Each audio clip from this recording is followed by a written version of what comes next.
محمد سياد بر الله ونحرسته ayaa wasaaradda warfaafinta loogu yimid su'aal buu na weydiiyay goorma ahayd waa 88 qiyaastii been ma sheegayo dabaqa afraad waxa ku yeelay qolka weyn ee shararka wasaaradda warfaafinta uu soo fadhiistay wariyaasha intii joogto dhan waa la yimid qalinka pencilka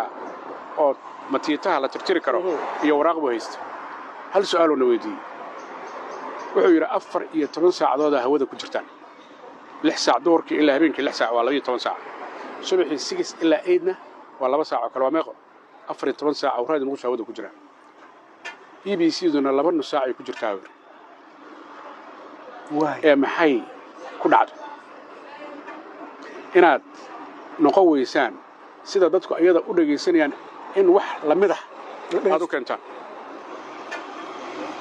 waa su'aal muhiim ah ajiib dadkani waa fadhiyaan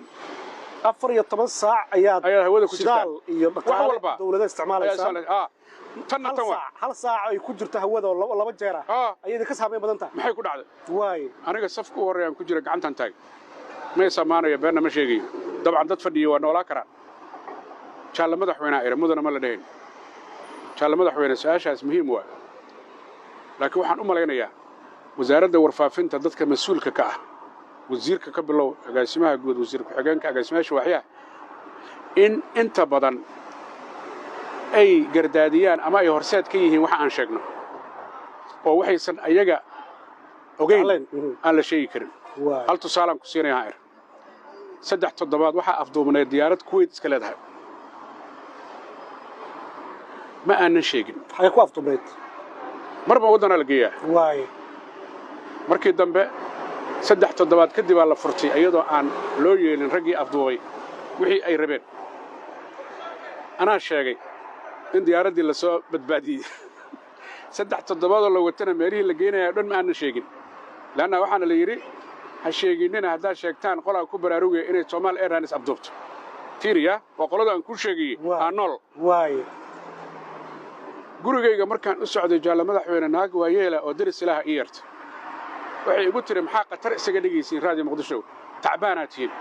diyaaradan 3 toddobaadaan dhageysanayay tiri BBC-da oo maalinba meeshii la geynayay ay sheegaysa adinkana ma sheegin marka la soo daayaa noo sheegaysin anaga tiriyaar inaan sheegi weyno adigana mas'uul ka matid anagana kama nihiin qolo noo dhaxaysa ka waa waree which true waa waree haye waa dhici kartaa anaga waxaan niri siyaasadda kacaanka waa naqaan waxa dalka qarannimadiisa dhibaato u keenay wixii kalena waa naqaan laakiin waxa jira dad noo dhaxeeya oo aan ogolayn sida anagu aan wax u aragno inay u baxaan waay waraysigiisa odaga marka jawaab muxuu ku siiyay jawaabtu wuxuu siiyay waa runtaa buu yiri arrintaas waa inta laabo laga qaado wax laga qabtaa buu yiri marka idinku hadalkan ku wada wax weey ma warkayseen waxa uu idin weydiinayo anaga waxaan arkaynaa wuxuu na weydiinayo inay runtiisa sababtoo ah asagu uu og yahay awaamirta guud ee uu bixiyo uu og yahay laakiin qolaa ku darsanaysa wax badan wala fiirsada kay waay laakiin siyaasadda guud ee gacanka waa la idin aqriyaa inaad ma siyaasadda guud ee gacanka waa la yaqaan adduunyadan ba aan joogno hadda horumartay markaan gudihii joogna fikiraan qabnay markaan nimid warbaahintooda ka shaqeynana fikir kale aan ku aragnay xulashada warka iyo kala horeysiinta warka taas waxa waaye protocolka sida loo kala sareeyo warka marka akhrinayno kala madaxweyne ku-xigeenka ragga golaha sare ragga golaha dhexe saasay u kala sareeyaan walow mararka qaar lagu qaadanayo warka muhiimadiisa laakiin mar walba raggaas warbaahin marka joogto waxa ku xukuma muhiimada warka xukunta laakiin anaga protocolka wuxuu inta badan ahaa qaabka iyo sida dawladnimadu u dhisan tahay waay yaa sameeyay marka qorshaha siyaasaddaas yaa dejinaya siyaasadda waxa dejinaya wasaaradda warfaafinta dejinaya xafiiska wararka dejinaya iyada saas ayaga sheegay waay madaxweynaha markuu baxo oo soo laabto markuu baxayana waraysi la yeeshaa markuu soo laabtana waraysi la yeeshaa waay markuu soo laabanayo waraysiga la yeelanayo wasiirka xigeenka agaasimaha kulli wala kala ordaa saan hala weydiyo maya kan wixiyo 3 bari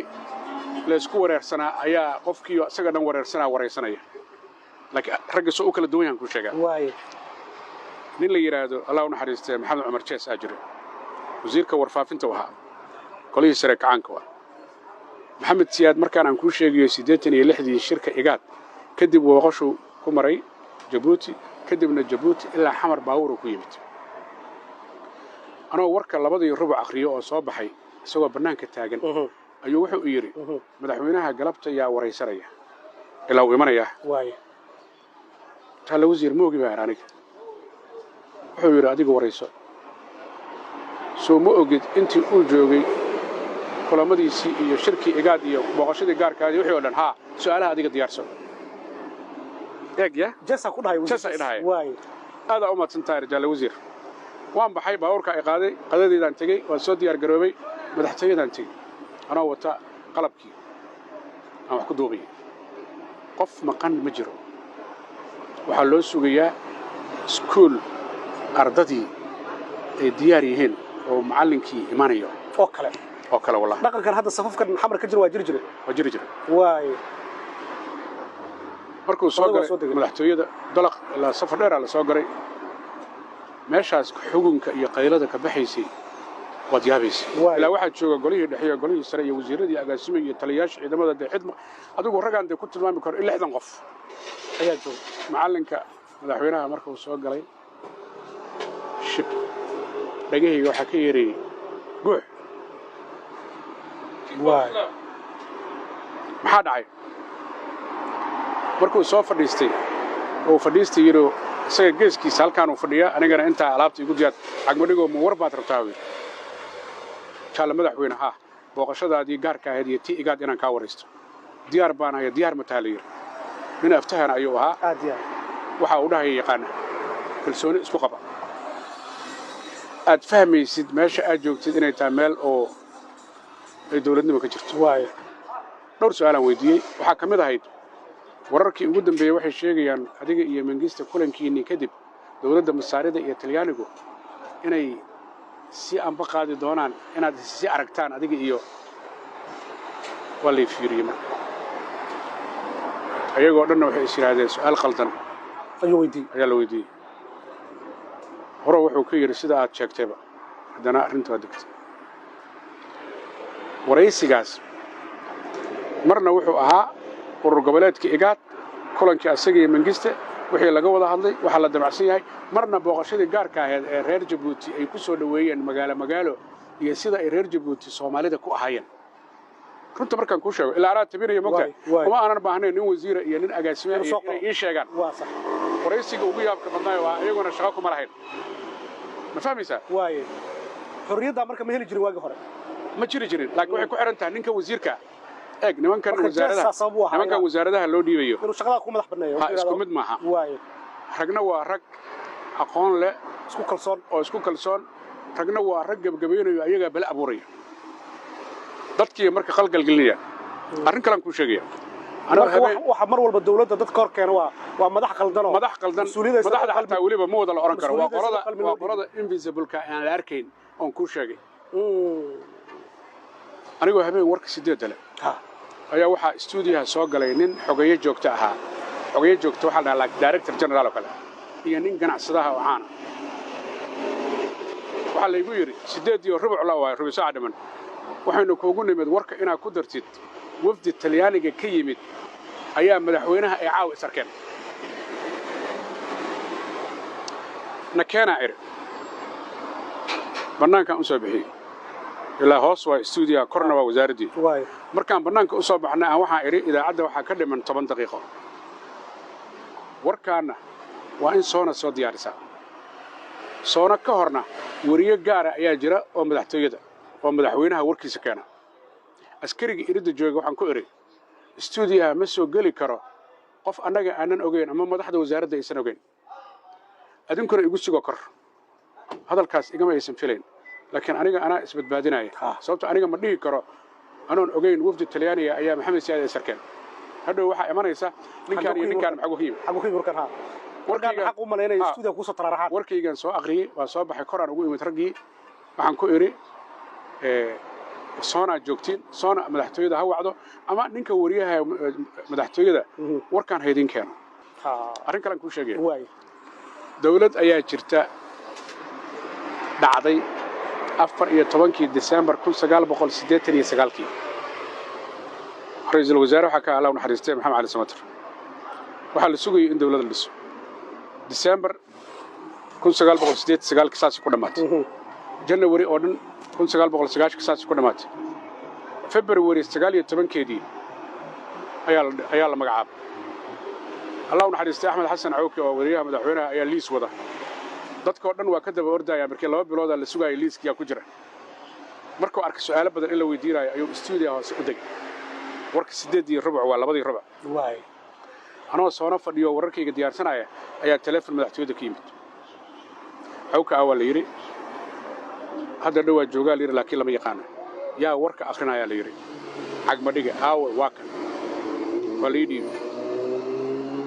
nin ka mid ah ragga madaxtooyada ayaa yiri waa hebel ee madaxweynaha la hadlay wuxuu yiri adeer waa kuma waxaan ira adeer waa Maxamed Axmed Xaaji Cagmadhiga adeer qalin waraaqaad u yiri waan qaatay Cabdiqaadir Xaaji Maxamed ma taqaano yiri yeesaan ira Cabdiqaadir Xaaji Masalle wasiirka arrimaha gudaha waayo yiri ma taqaanaa uu yiri Axmed Jaamac Cabdulla Jangeli haabaan iri wasiirka arrimaha dibadda waayo yiri Cawke liiska uu hayo way kala bedelayeen Cabdiqaadir baa ku qoran arrimaha dibadda Jangelina arrimaha gudaha adeer ma fahamtay yiri adeer waan fahmay aad baad ma tanto yiri waan baxay hoosa u degay Cawke ay rakaale liiskaaga dhan waa bedelayna وابسي وقسي وابسي وقال ورميد وارد سرتوا الى الله باطل انا مو ليا لكن ليسكو بدلنا حي قلني وراقاد waxyarana warka dhiman liiska ula duubarey waxba kama fashil maayeen sababta ragii uu ka soo dhuuntay ilaa warka uu ka akhriyo diidana asaga laakiin asagana labadaanin ee aan leeyahay bedel oo wuxuu isleeyahay sidoo ku keenay Cawkaad u tagtay markaa sawiriga sii saaxiibka u tagay waxa saaxiib liiskan aad heeday anna waa la socdaa adna waa la socotaa cid og male adiga iyo waxa og madaxtooyada laakiin laba qof aan bedela aniga warmiyaad waalanto yiri ma waliya iri anuu miyaan kula hayaa maya liiskaaga fiiriyaa iri inaan ogahay ku sheegay hebel intuu ku qoriyay kaas yiri wasaaradda arrimaha dibadda arrimaha gudaha ka dhigay hebelna arrimaha dibadda warmiyaad waalanto digraato cusub saartay ma waliya iri hadalkan waa sugan yahay madaxtooyada waaye don't worry aniga adiga warka akhrinayna nagali halkii baa gabadhii tiri waa 2:15 warkii Cagmadhiga Cawke ku soo dhawaada Cawke marka liiskan cid kale oo haysata moogay ma jiro cid kale oo haysta moogay laakiin wuu aaminay markaan labada nin u sheegay in asagu saas oo u hayo laakiin aniga aan sidaas u sheegay